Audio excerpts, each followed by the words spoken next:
Using the larger speaker, I'll show you the entire pairing sequence. Now, what I recommend you do is turn this speaker on. You'll see it start to go into pairing mode. And then I suggest you turn it down. Just keep tapping the minus button here in the corner. The reason you want to do that is because once the ChirpSounds unit connects with this thing, it'll start to feed back, and promise me, you don't want to hear that sound. So you have the speaker in the pairing mode. The other reason you do that is because the ChirpSounds unit has a shorter pairing cycle, and sometimes they'll time out if you don't get this going first. So again, you're going to hold this button until you see red and blue flash, and then you just wait. And you'll see a sequence of flashes. The ChirpSounds unit will flash blue once, there'll be a pause, and then it'll flash quickly. And then what they're doing right now is they're talking back and forth, and it's called handshaking.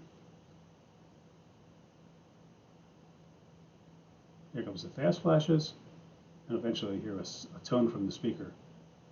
Unless I've turned it down far enough that you don't hear the tone from the speaker, but that's probably a good thing. And that's it. Those two are paired. Now from then on, all you have to do is turn the speaker on and off, and the unit will hang outside, and you'll control your volume with the speaker. That's it.